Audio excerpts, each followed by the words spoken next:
Hi, everybody. Welcome back to Beyond the Track. Jeff Emig is back for part 2. We told you guys part 1. We didn't have enough time. Part 2. We got him back. Fro Daddy, what up? Oh, man, we had such a good time on that first one, but, we have to keep a time limit on it. But it's good to be back again, Daniel. How are you? If you get some sleep now that Supercross is over? I've slept for 2 weeks straight. Yeah, right? Right? I mean, there's just so much racing and so much is packed into the 17 weeks of racing, and was 18 weeks this year, right? 17 and 18 weeks, one weekend off. It's crazy how lives are changed from January, the first weekend in January, to the first weekend of May. These athletes and teams and people around them, their lives change, some for the good, some for the bad. But it's really condensed, a lot of emotion, a lot of drama, a lot of excitement. And it's weird, right? Because it happens so fast. You're just in it. And then at Salt Lake, you look up and you're like, what happened? Like, it's weird like that. And then all of a sudden it just shuts off. And it's definitely weird. It's fun to reflect back though, right? And look back at some of the things that happened. Like, I like how you put it too. Some things that good for some people. Like if you're Yamaha, if you're Eli Tomac, you're like, man, that all paid off and worked out. And then for some Cooper Webb, maybe in December, you're like, I'm going to defend this title. And now you're thinking different. It's just quick. It's just crazy how in 4 months, like an entire story can be told and everyone's affected by it. It's pretty wild. Do you remember what the podium was at round 1 in the 450? Roczen and Webb came from like 7th or 8th up to 2nd. And I forget who was 3rd. Maybe it was Marsha? No, possibly. No, I got to look at the stats. My point is that the opening round, you're like, wow, Roczen, unbelievable. Cooper Webb, reigning champion. Okay, he's back. And look how much happened in the next 16 races, And that's what Monster Energy Supercross does. It's just, it makes or breaks you, and it tests you. It tests your desire. It tests your fitness, your mental strength. I mean, and think about just a year before that, Cooper Webb, battled, but basically was the man. Mm-hmm. In the end, he was the man. And then this year, it was Struggle City, right? And it's so like being at the top and being in that place. It's so fragile, it can go away so quickly. I mean, I know I won the championship and then never won a main event after that.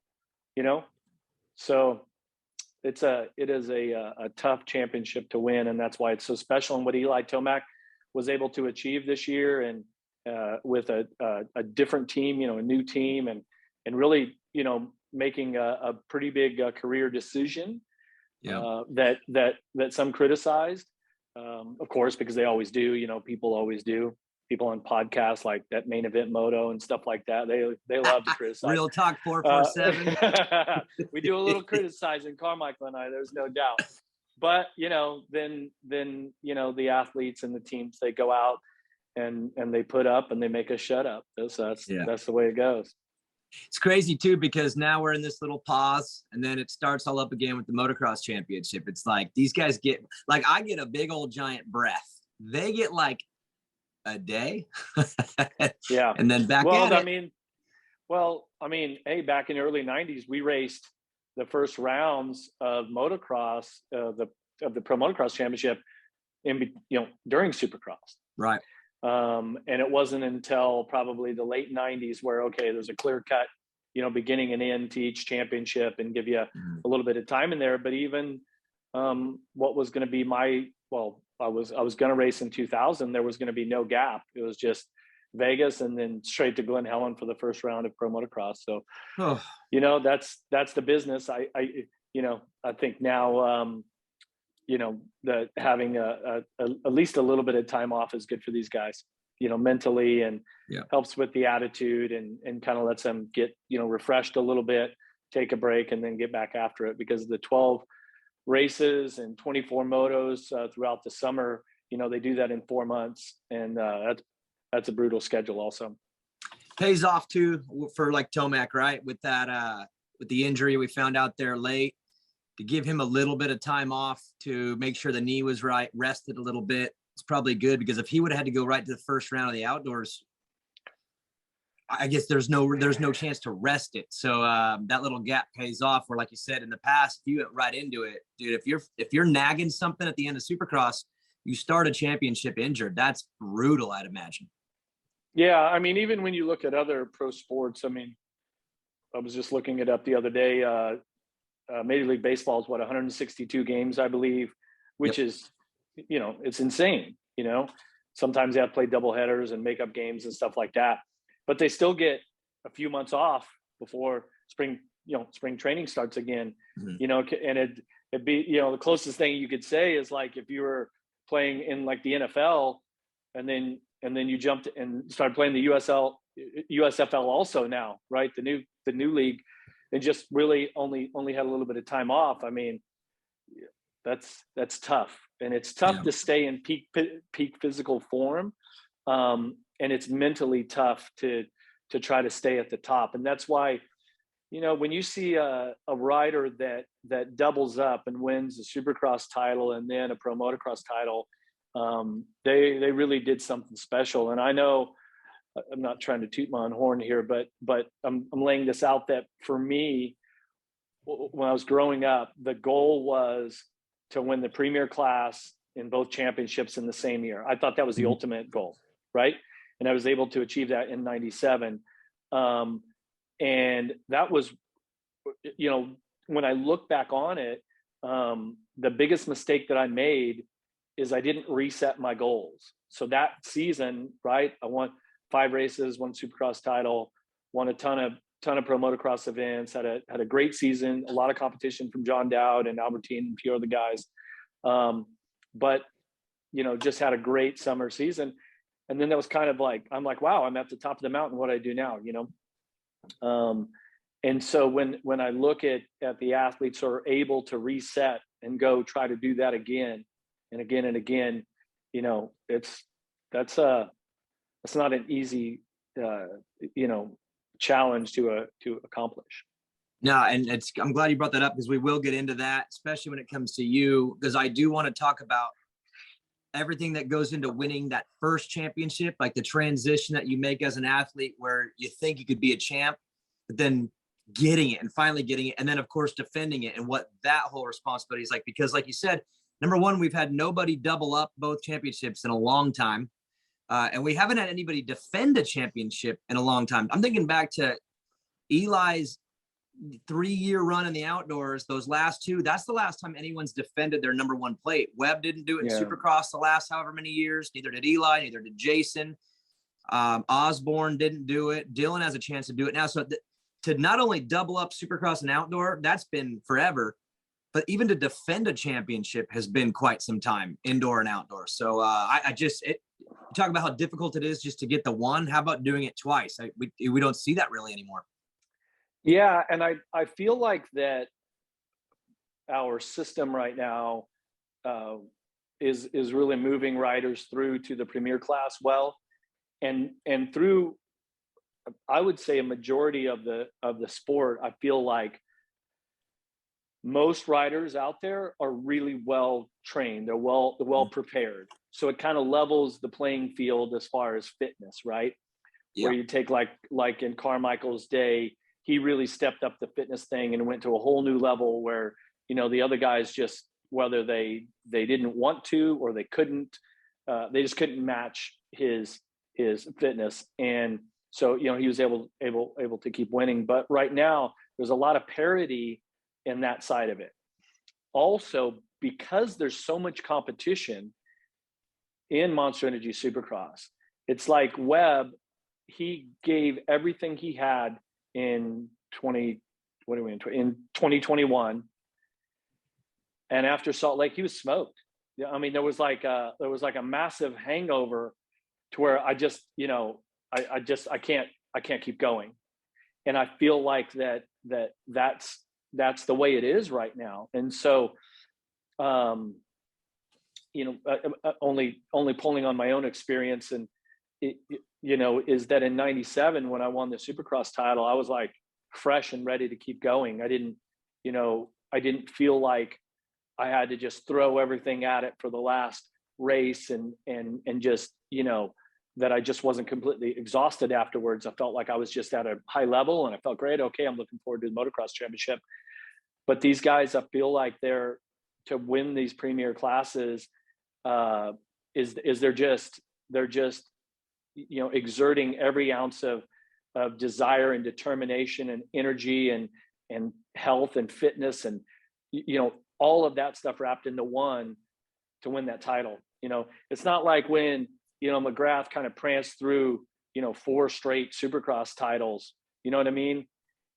You look back to even the year where he won all but one race in '96. I mean he coasted through the finish line. Mm-hmm. Wasn't like, okay, I got to throw everything at it, and then I got to start a motocross championship, which is hot and grueling and has its own challenges to it. He didn't. Right. It wasn't that way for him.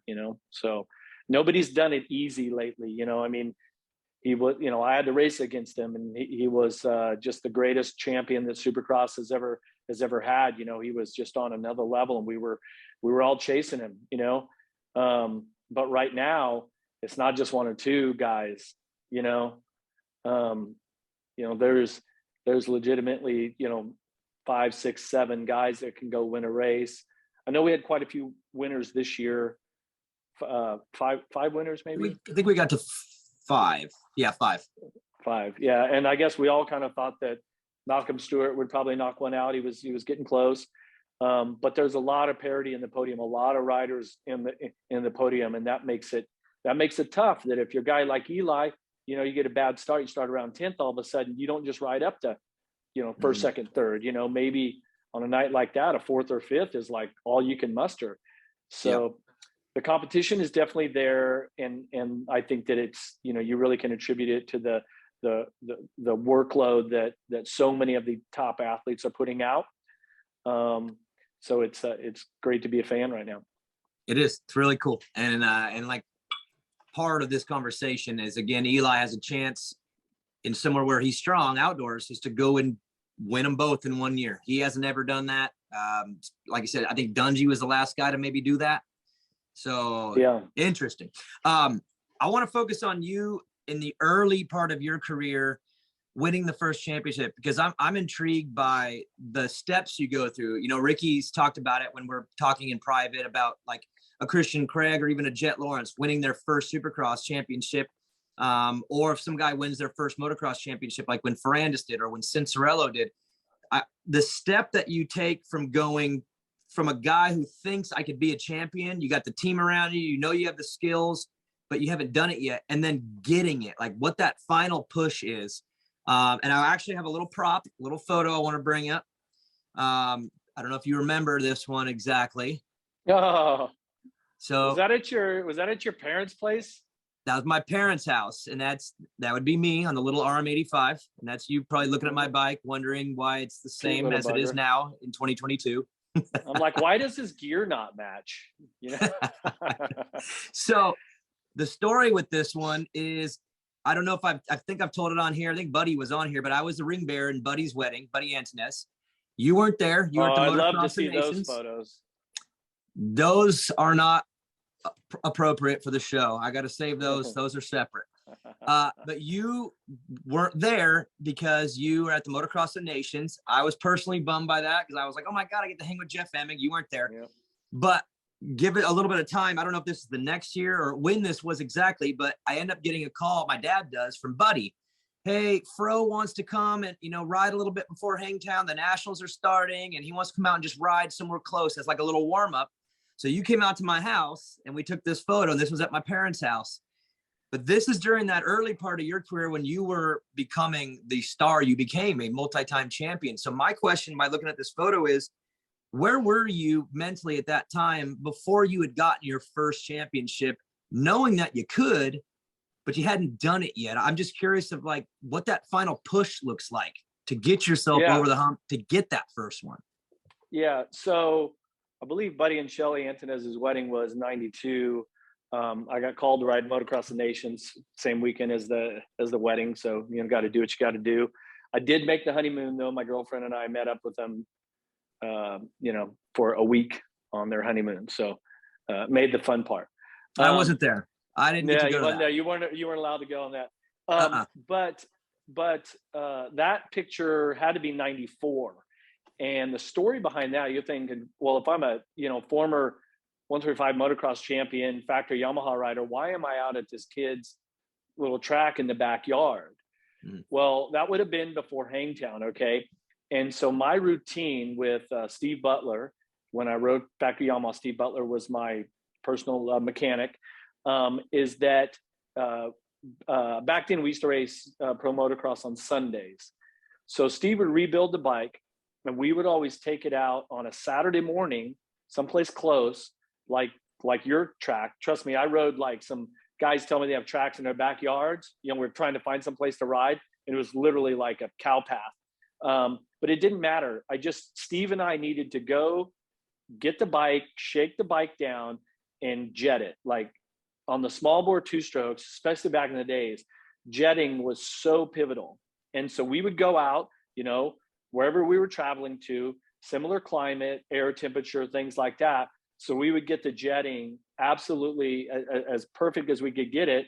I'd ride the bike, and we're only ride about 30 minutes, kind of break a sweat. Plus I would wake up early on Saturday morning to do that so that whatever time zone I was in, the next morning, I was already prepared to get up early to go. You had to get up and be out at the track at, 7:30 in the morning, things like that. So that was kind of our little secret routine. So that's why I was at your place. So like this would be like a simulation then for the next day. Bike, get your gear on, get your breakfast. Like you just try to do a simulation at the same time you're trying to jet the bike. And correct me if I'm wrong, but it's not just about getting the bike to run right. But with those bikes, you if you're jetted right, you can get more power out of them too. If they're jetted a little off, you might lose a little bit of power, even if you think it runs okay. So this is for you. This is the final little simulation test before the next day of racing. That's what you're saying?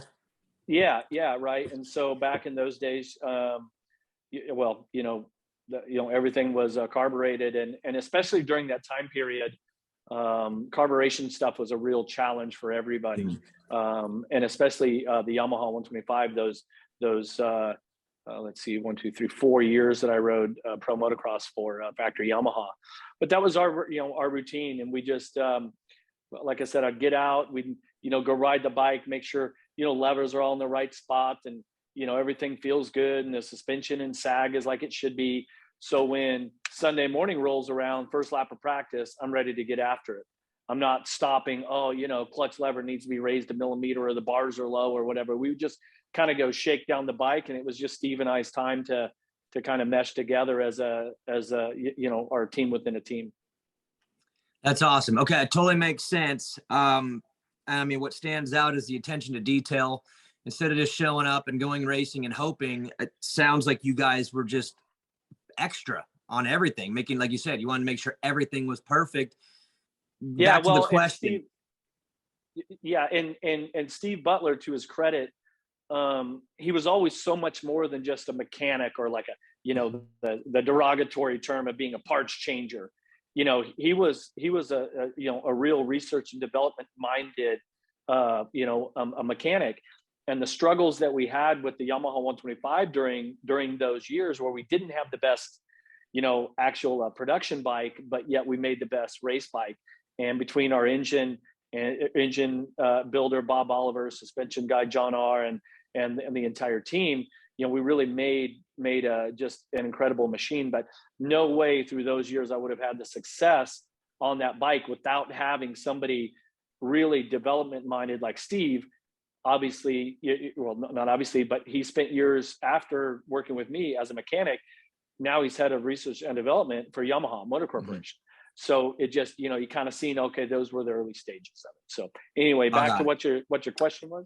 Yeah. So my question then, again, with the attention to detail and just making sure T's are crossed, all those types of things.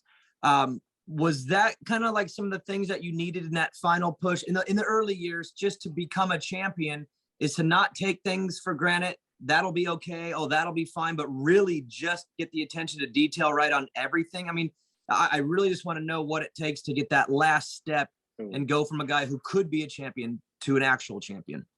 Yeah, you just don't know until you've done it. And there's been a lot of guys that have won a lot of amateur championships, a ton of potential, and you get to that pro level and you realize just how hard it is. Very, very, very rarely do you see a real easy first time win, first time champion. They're usually battling it out, and it's because of the lack of belief and lack of confidence. And until you've done it, there's those little gremlins that are, on one side of your shoulder saying, no, you can't do this, you're this or that. And then, you got the other one on the other side giving you the positive reinforcement, and you really battle that mentally. It's just, there's so much of it in your head. And once you do it, you go, oh yeah, that wasn't that hard to actually believe in myself and do the work and try to ride smart and think long term, and don't try to win the championship in the first moto of the year type of thing. That's not how it happens. I mean think about in Monster Energy Supercross, think about all the round one winners that have not won the title. I mean, statistically, it's most of the time. Lately, it's very rare that the champion wins the opening round. And so, you gain a little bit of experience, but each championship kind of takes on a life of its own and its own challenges and trajectory. And neither one, no championships are the exact same, and so but with the experience of like, okay, I've done this, I know that I can do this, that belief in yourself, it's a little bit easier to summons it when you need to, where when you haven't done it, and let's say that you're battling the reigning champion, he's thinking, okay, I know I can do this, and that's what makes competition of any sort so exciting, and why, such great spectator sports. Sports are just the ultimate challenge and battle of wills and skill and determination, and certainly Supercross and Motocross are no different. When you watched Christian Craig this year in Supercross, at the age of 30, finally get that championship, and we know his story, the ups and downs. I mean, you know it. Do you think now that we've seen him be able to get this thing, do you think this is something like for a rider that's his destiny is to become a champion, that it's, I wouldn't say easier when you're young and maybe you have people around you that can convince you and you can just kind of go off your gut? Does it get harder, you think, as you go later? Like for someone like him at 30, do you think it gets harder because of self-doubt? Just, it took me this long. Does doubt creep into there at all because it took him a long time? I think it did.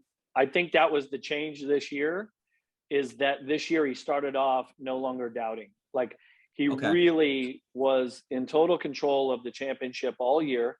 I never felt at all like even when he crashed there in the final race, or was it two to go? When was it? When he crashed in that sand corner? He did both, Denver and Salt Lake.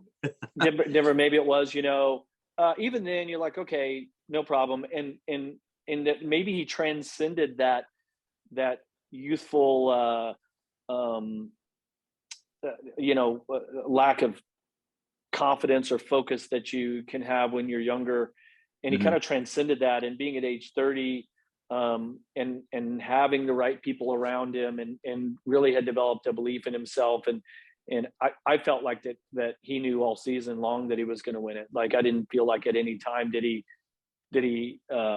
lose his cool or really ride in a way that he looked desperate or anything. And he had his challenges. I mean, it certainly was. There were moments during the championship where he could have lost control of it and things could have unraveled. He had great competition, and all that. But yeah, he was just on a date with destiny, and it was really, really cool to see. I mean, because you remember back to, I forget which year it was when he had that really bad spinal cord injury. I mean, people were donating in Road to Recovery because they were thinking this guy's done. Yeah. And so, it's been so long ago that you kind of forget that he had a career-ending injury that looked at one point like he wasn't going to come back.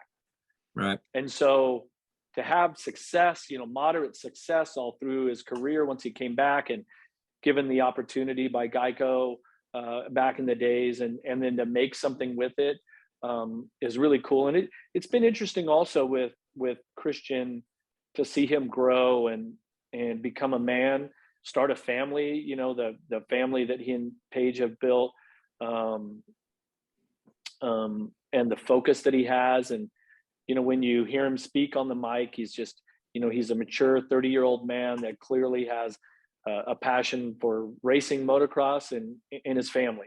And he stays in those lanes, and it really comes across as something really endearing, and I think the fans love it. So it was really cool to see him finally knock that out. I think so too. One of my favorite parts of my job is getting to interview the champion when they get their champion. And I have bad nights too. I had to interview Adam Cincerello in Vegas that night. So it comes with the job, right, Jeff? Like the good are good, but the bad, those are hard to do. Yeah. But the things that stand out for me this year is getting to interview Jet when he wins his title, and then Christian when he wins his. And Jet being 18, it was like celebration. Oh my God, I dreamed of this my whole life. And I'm laughing like, okay, buddy, you haven't been around that long. But when I interviewed Christian, it was not the same emotion. It was relief. You could almost feel it on the guy, like, oh yeah. And it's crazy when you have two champions back a couple weeks apart, and one of them is like, greatest night ever, and the other one's just like, thank God. Like, you know what I mean? And I'm wondering if that has to do with, again, their stories and Christian having to go through it for so much longer. It just seemed more pressuring to him than it was to Jet. Yeah. I mean, I think we all feel that the talent and the speed combined with the work ethic that Jet Lawrence has, and his brother's been fantastic too. They have a really great program going.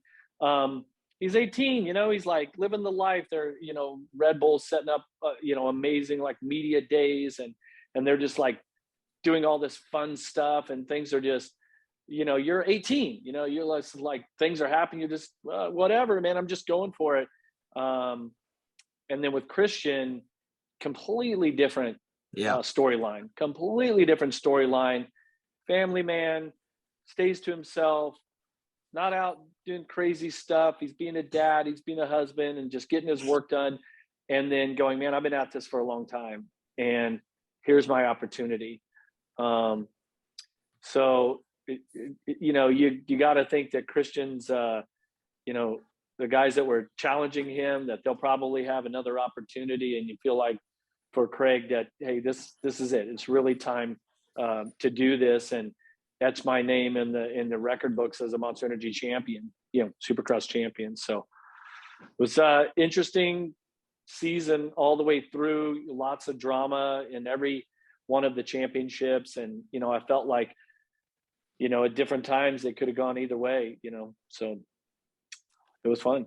It was fun, and definitely fun to be there again and feel those emotions from those two. So the next part of my question that goes back to you is title defense. Eli will have a chance now. He just re-signed a 1-year extension, Supercross only, so he'll have a chance to defend. Jet, based on his path, it looks like more than likely will have a chance to defend. Christian won't. Sorry, here, my little volume thing messed up. Jet will have a chance to probably defend. Christian won't. What is that next chapter like when you are trying to defend, like the pressures? Because you talked about the belief being the biggest part of getting the first one. Why is the second one or the defense so difficult? Like, what part of the mind is really getting tapped into when you try to defend a title that you just got? Yeah, well, I was only able to defend one of my professional championships, the 250 Pro Motocross, which is now the premier class, the 450. And I was just really prepared. Had similar bikes set up as what I'd won the title on the year before. Not a lot of changes, a lot of confidence from winning the Supercross title just a week or two before that. So for a guy like Jed, I think that you're gonna barring any sort of weird injuries, I think you're really going to see him excel, and probably not have anybody able to actually challenge him next year, because another year of training under his belt, and it's still a long time before we get to Anaheim again to start another Supercross championship. But you got to look at it too, is I think most people that are skilled like us, in the industry, that have experience, you've been around a while, is you see, somebody like they win the championship and they win it easy, right? And you really get the feeling that, okay, they definitely have not hit their ceiling. Like, right. Who knows what, is there anybody that thinks that a guy like Jet Lawrence, that this is just a stepping stone on his way to the premier class? That's kind of how I feel. Yeah. There's been 250 champions that really have proved this theory right, and I'm not trying to discredit their achievement in any way, shape, or form. But they win the 250 Supercross regional championship, and you think, okay, that's probably about as far as they're going to go. Right. So some rider, it's like, I keep using Jeremy McGrath as the example, because hell, I remember him being on the podium winning a 125 Supercross. The rest of us are on the line in the 250 class, and he's like, yeah, these guys on the line, they better get ready, because I'm coming next year. I'll be there. And all the big guys, the veterans, are kind of chuckling like, okay, well, then he shows up and wins 4 straight titles. So I just speaking clearly in terms of Jet, I think that there definitely is a bright future, because he is able to ride in his comfort zone most of the time.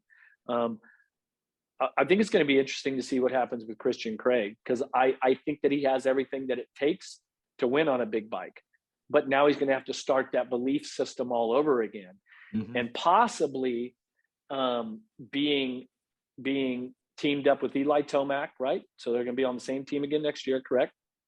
Oh, no. Craig will be at Rockstar Husky. Oh, sorry. Right.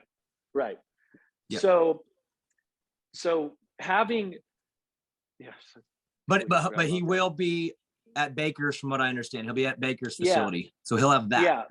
So the team that you're around now, and that's why these training facilities and even the race team has a lot to do with your success of like testing yourself on a daily basis, and kind of knowing where the work ethic or the work level is, what the pace is, the intensity level, things like that. So I really hope that Christian uses this as a springboard and really has belief in himself now that he could go win on a big bike too. I mean, when you look at lap times that these guys put out on their 250s, it's like, well, just because you went to a 450, why, you can do that also. So, right. It's funny too, that you say that about some 250 riders, because I've seen 250 riders win the championship over the last 10 years. And I've had the same feeling where I'm like, yeah, I don't think this will transition all the way. They'll be okay, but I don't think they're going to end up being legit 450. Then you see like a Dylan Ferrandis or a Chase Sexton. You kind of are like, yeah, I think those guys are going to end up being pretty good. Jet, I feel that way. Christian is kind of that unknown for me too, because don't you think skill-wise on a motorcycle, like he's as good as anybody in the 450 class. He's mature. He'll have good people around him.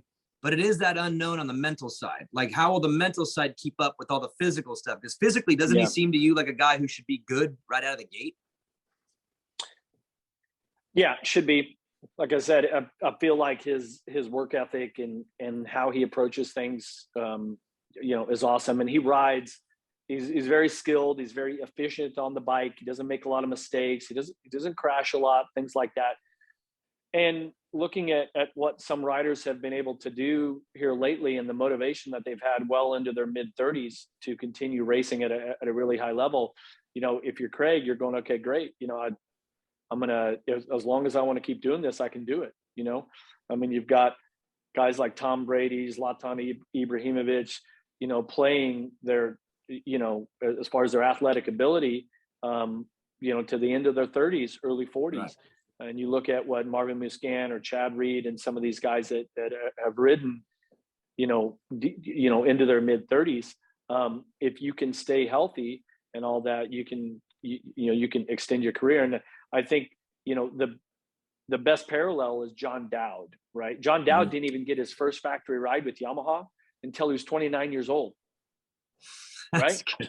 That's such 29. a crazy story. Right? I believe I think he was 31 when he dropped down and rode the 125 Supercross class and won that. And so, he's like, hey, this is the time of my life. I'm going to keep going, right? He's not burned out because he didn't even get here until, he's late to the party. So he was staying for the after, he wasn't going home, It's crazy. And you're right. I think other riders are probably showing Christian, like, I could keep going and be successful. Marvin won a race this year. I mean, Brayton won in his mid 30s, won Daytona Supercross. So what is really holding you back physically? Like you said, it'll be the mental side that's going to be fun to watch. You talked about reset, full reset with those guys.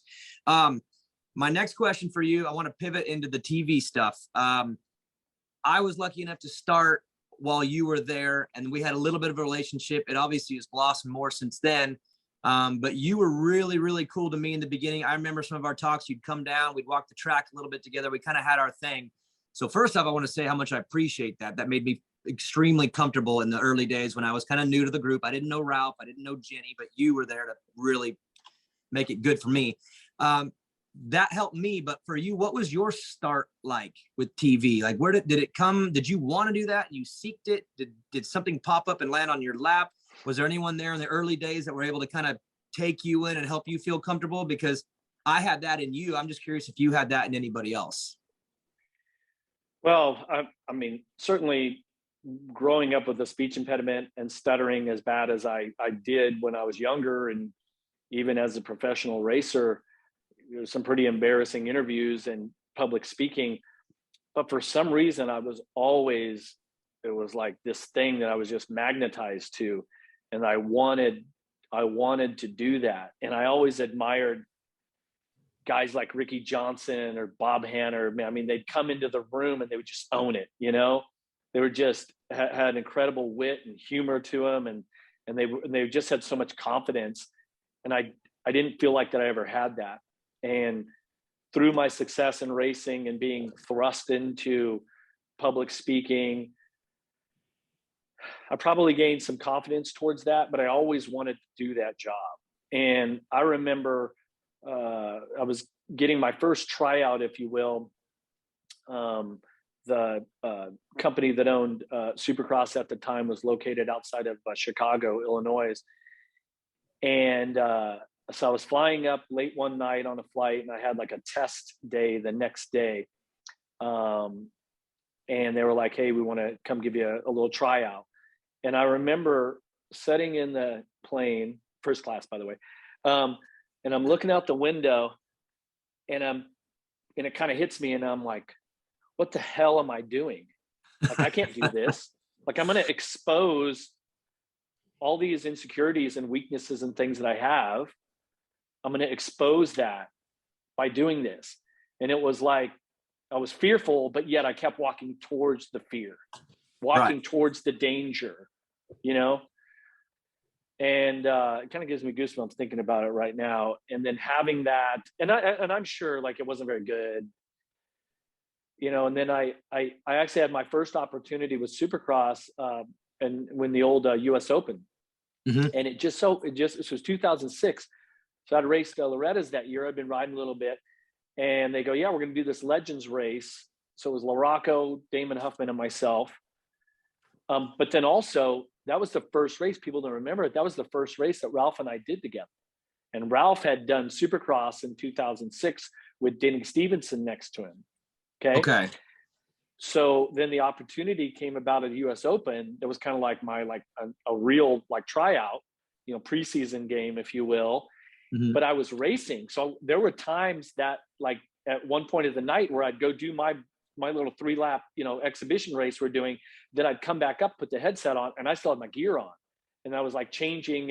And I remember because the booth was set up in like the stands, so it was like super weird and all this. And whatever I did, it was good enough to get the job. And then if you remember, during those years, the 2 rounds in Toronto and Vancouver were in December. Yes. So so then my first opportunity really for Supercross was in Toronto in 2006. So.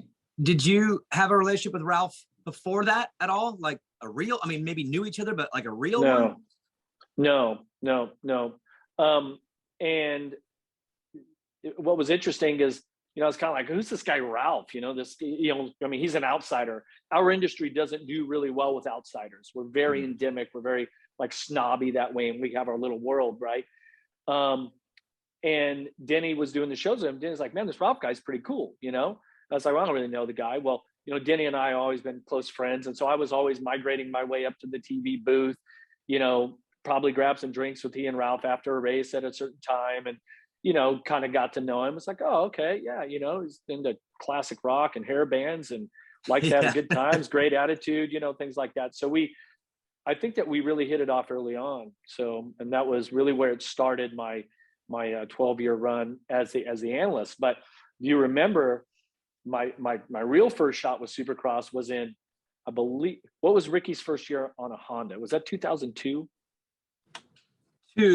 Yeah, that's when he went over the bars at the first round into the whoops. So I got brought on that year to be a pit reporter.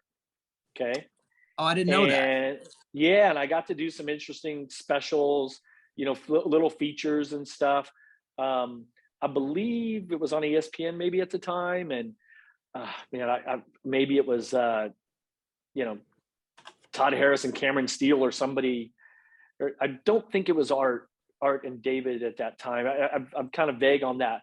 But the one thing that I do remember, and you doing your work, and you've obviously got to host the shows and do play-by-play, and then you've been down track side, or you've done, race day live, you've really have done every position except the analyst, right? Yeah. And then an analyst in arena cross, which is where I started, was in arena cross as an analyst. So I've actually done them all. Yeah. Yeah. So the last race of the season was a pay-per-view. It was back in those days from Las Vegas. And they had, so whoever the pit reporter person was, and the analyst and play-by-play are up in the booth. And so I'm the pit reporter, and it's a live pay-per-view. And so the deal is that they had like an RF receiver for the camera guy and all this. So I'm going to be in the pits, and I'm going to bring you all the action from the pits, right? Mm-hmm. The only problem is nobody compensated for the cable from the camera to the guy that had like the RF signal thing to get it up to like the top of the stadium. Well, the cable wasn't long enough. So the idea was that they had notified all the teams. So I'm going to go into the semis, into the lounge, and I'm going to get these interviews, this behind the scenes thing. Well, none of the cables were long enough to get through the tent into the semi. So here I am, former Supercross champion, retired, all this, standing at the tent like a fan, trying to wave down kids like you that were still racing to get your attention. Okay. It's like the first hit that I had for the show. Okay, we're coming down to you. I'm like, dude, nobody's in here. Everybody's in the stadium for opening ceremonies. It's a damn ghost town here. They're like, well, you better think of something to say. Oh, so no. It started off. Oh yeah. So it was just kind of winging it. Hey, it's Jeff. I'm going to be in the pits all night. We're going to be in the, but I wasn't able to pull off anything that I was supposed to do. So all night I'm in the pits. Everything else is happening in the deal. I practically don't even know what's going on in the entire race because I'm standing in the pits all night. So really uncomfortable, like out of, it was just bad juju all around. Here's the story though. So after the race is over, it's the first season that McGrath didn't win a main event. Okay. So I'm standing at whatever Yamaha rig it was. Larry Brooks, the team manager, McGrath's mom's there, all this sort of stuff. Hey, Larry, I really got to get an interview. And the producer, I think was this guy, Steve Johnson, possibly. He's like, I got to have a McGrath interview. So I'm like, okay, hey, Larry, I really need to get Jeremy out here for a final interview before this is over. He's upset. He doesn't want to talk. So now I'm talking to Ann McGrath. Hey, Ann, I really need to get an interview with your son. I've got Steve, the producer, yelling at me, get me an F and G, interview with McGrath. Like, And I'm like, whoa, hold on now. We are like, McGrath and I had already had our challenges. Yeah, you This guys is a weren't like, professional. you guys weren't best friends. No, we were best friends, but also there's a professional level of respect. I know what he's going through, rider to rider. I'm not gonna infringe on that. I'm not gonna be, drag him out. Like, hey, so after like repeated attempts, he wasn't coming out. And I got ripped a new one. And I was like, I've never been this mad at an event ever. And all of the stuff was in, like the show office was in the little building, down on field side. And I remember when the thing was over, I kind of just think, hey, McGrath's in here. He's really upset, doesn't want to chat him. All you fans bummed, we didn't get a word from him. It's, first time ever in his career that he didn't win a main event and blah, blah. And you can understand, he's such a great champion and all this sort of stuff. So I'm having to make that up, and that wasn't good enough. And I literally came in with like my headset and my lap belt and like threw the shit on the table, like, excuse my French, like, don't ever call me again for TV. I'm never doing this stuff again, and all this. And it was really, and it was uncomfortable, and I just wasn't mature enough either. But also, I think it was about the week before that, maybe, I was the like trackside reporter in St. Louis or Salt Lake. And you remember, so I believe it was the night that Carmichael won the title, but Timmy Ferry, I think it was Timmy Ferry, had failed like a fuel test or something. And there was some drama going down with like so I remember having to do that. And I was still too close to the racing, and I hadn't personally matured enough to step back, and to have to do that. Like I started out the season that year at round 1, having to do a sit down interview with McGrath in front of the rig. And I'm like, I should still be racing. Now I'm having to interview my biggest adversary, right? One of my biggest rivals. And it was really interesting. And I think it comes down to a maturity thing, is I wasn't there yet. So that whole season, I was really uncomfortable. It just ended up, I got good experience, but it wasn't a good experience. And so once, some years had passed, I started my family, and then the opportunity came about with Supercross for the analyst position. And that's where I wanted to be. And so finally I got my shot and had a good 12-year run. Just think if in Vegas, if you would have followed through, I'm never coming back. I'm never doing TV. Don't you ever call me again. Just think if you actually followed through on that. Yeah. So, but like I said, Daniel, there was always this law of attraction where I was just magnetized to it. I really love, I love the responsibility of it. And I think you could probably relate, you really have to, dedicate yourself to the broadcast, because you remember, in any position that you're in, if you're play-by-play analyst, trackside reporter, track reporter like you, all this is that you represent the athletes, the teams, all of this, and you really have to get it right.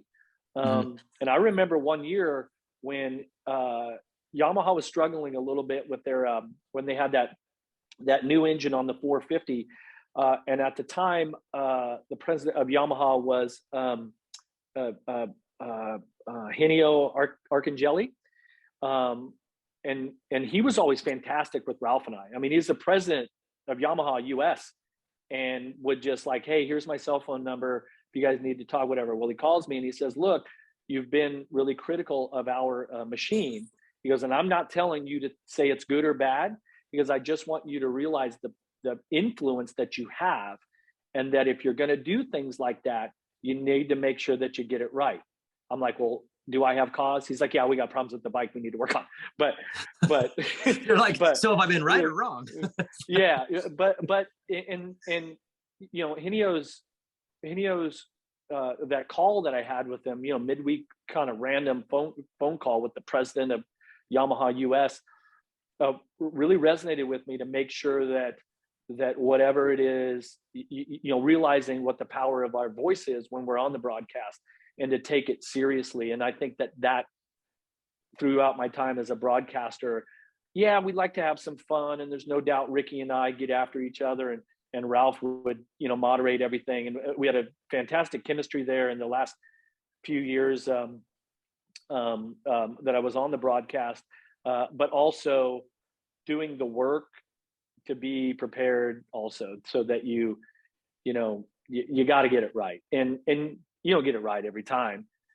And also I remember there were certain athletes that I needed to be critical of.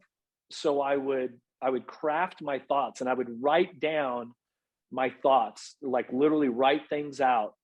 Okay, so here's what I want to say. I don't want to just in the spur of the moment, like say something, go, oh, that's not exactly what I meant.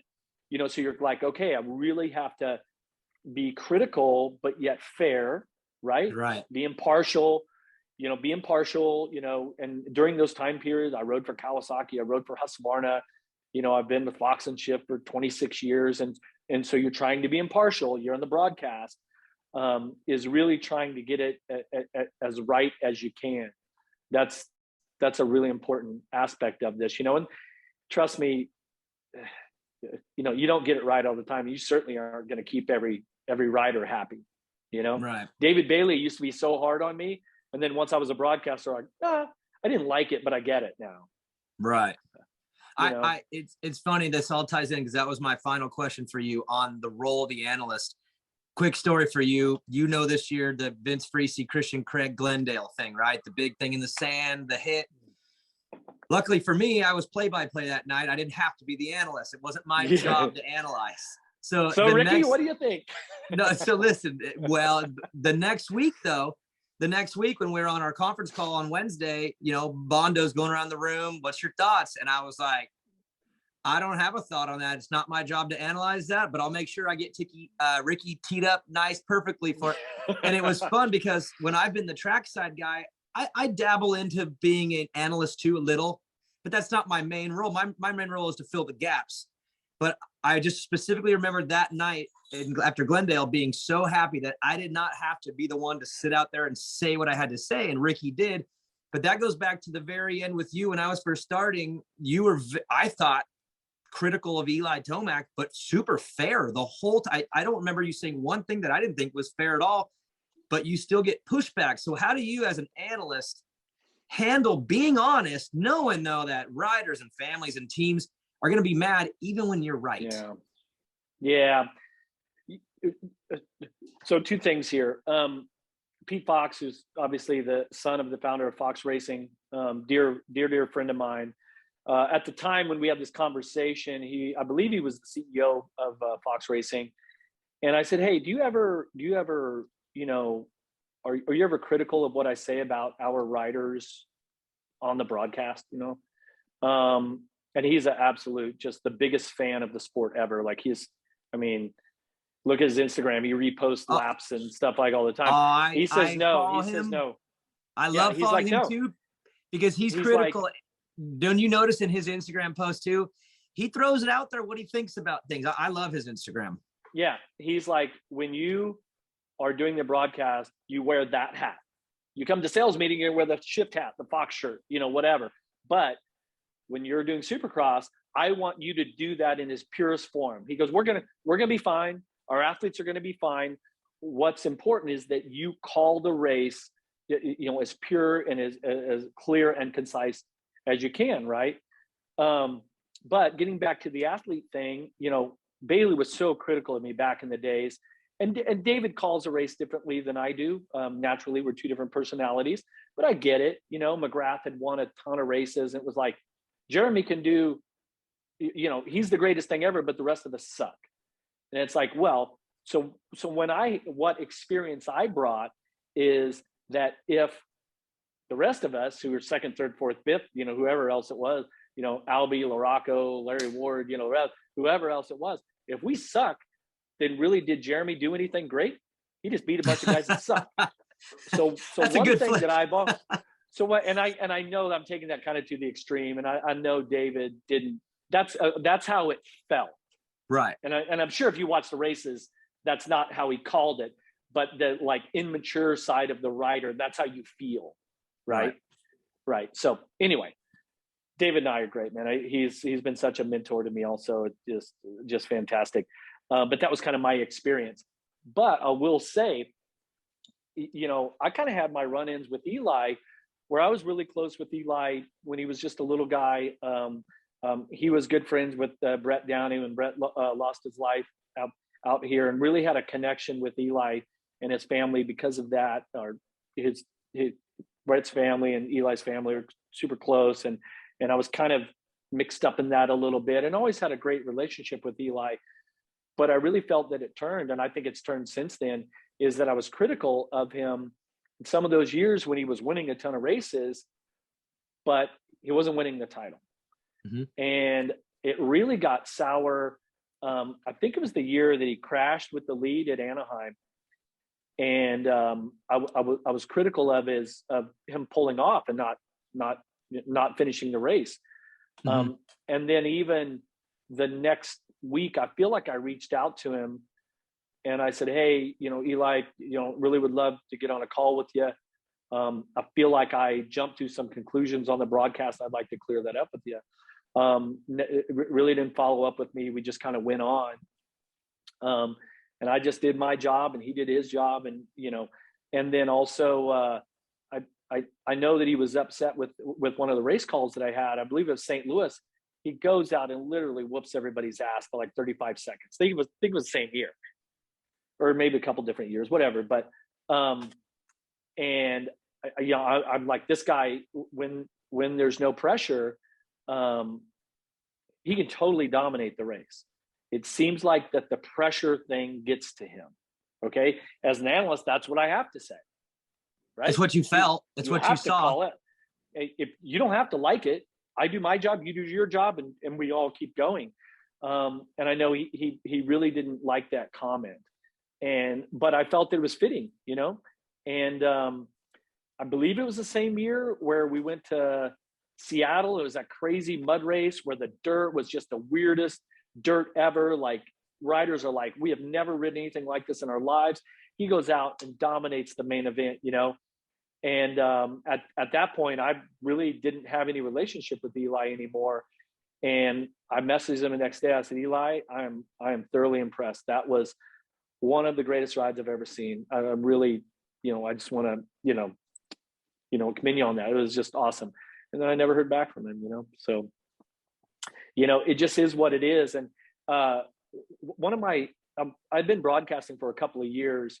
And I remember Ken Hudgens, who used to be head of TV for Feld, for Supercross. And he says, look, man, I'm tired of you being on the fence. You're the analyst. Good, bad, you know, right or wrong. I don't care. He goes, we're going to sell tickets. This thing's going to be on TV. You're the analyst. It doesn't matter to me what the result of your analysis is. Just don't play both sides. Stop playing both sides. And Chris Bond, who's been the producer for Monster Energy Supercross, basically he's Papa Bear. He basically is the producer, you know, kind of top down from him since 2006. Just an unbelievable sports fan, just a really great leader for everyone on the broadcast, and really great way of looking at things. He comes to me one weekend. He's got this newspaper article, and it was an interview with Chris Collinsworth. Right? It did, you know, former NFL player, became an analyst. You know, I believe he was still doing Sunday Night Football, maybe even last year. Hey, check this out real quickly. He still is, and now his son is doing play-by-play in the USFL. Nice. How Yeah. crazy is that? So, well, and this would be a testament to his longevity, but basically the gist of this magazine article was Chris Collinsworth saying, look, for years as an analyst, I was always kind of pulling punches, trying to be nice to these players because there was some sort of pseudo relationship. I wanted them to like me. Mm-hmm. And I wanted to, like, you know, have these friendships. He goes, and then I realized, he's like, I'm an old guy now. He's like, they don't want to be friends with me anyway. He goes, and once I started, you know, being unapologetic with my analysis, I was a better analyst. The fans liked what I was producing. and the players actually respected me more for it than by kind of, you know, tiptoeing around on issues. And so that was sort of the moment for me. And so in that situation, it's like, wow, you know, Eli didn't really like what I was saying, and I just had to accept that, and he's got the right to not like that. And, you know, and I take those things hard, you know. I had meetings with our entire TV crew, from, you know, Jenny, Ralph, Ricky, Bondo, Pete Richards from Fox Sports, Frank Wilson, even all the guys, you know, all the team. I said, hey, you guys, I'm experiencing this sort of pushback from Eli. You know, am I doing something wrong here? You know, and like, do I need to approach this a different way than what I am? You know, because I really wanted fair, you know, hey, you guys tell me what's up. And and they said, look, just do your analysis, and you're the expert. And if that's your call, that's your call, and you got to live with it and just move on. So that's that. It's funny because that was like my first year when that was all hopping, and I was still part-time. Remember, me and Ricky were kind of rotating then. Yeah. So I remember when that was going on, because you'd come down and we'd walk the track a little bit before the night program and talk. And I remember that going on and thinking, hey, I don't really know this TV thing all the way, but I agree with what Jeff says. Like, he's telling the truth. Right. And if that stings, I don't know, is that what you're supposed to do? Because you were telling the truth. Well, and I mean, it's really interesting. It sucks because I think as riders, we have this sort of admiration and this camaraderie and respect for each other. But there were times, I mean, boy, I didn't talk to James Stewart. He wouldn't say a word to me for a few years. And yet I'm the analyst on the show. He didn't like some of my analysis and didn't care to have any sort of relationship. I'm not even talking friendship, but just a professional relationship with me for whatever reason. And so, okay, well, that's just what it is. And I, you know, you just call the race as you see it. And, you know, same thing with Eli. And I have such a tremendous amount of respect for those two, you know, champions, and you know, but that's just how it goes. And so you just move on. Well, I'm glad we did part two. Again, there was things in the first one that we didn't get into. I'm glad we did, because I wanted to talk about your racing and your TV and the way you handled certain things that, in my opinion, are the most important things in those two roles. So, Jeff, thanks for coming on again. It was good to catch up with you again. And am I going to see you at Paul this weekend? Going to be out there? I will be at Fox Raceway for the first Pro Motocross, and I'm going to jump on one of the broadcasts this year. Pro Motocross has got a new program for the 50th anniversary, as we're going to be rotating the analyst position. So you're going to, somewhere along the line, you're probably going to have about, 9 different analysts this year. All your favorite champions and legends of the sport are going to chime in and give their take on it. So it should be a really fun summer. I saw that. All right. Well, I'll see you this weekend, and can't wait to see you on the broadcast again this summer, Jeff. Thanks for coming on.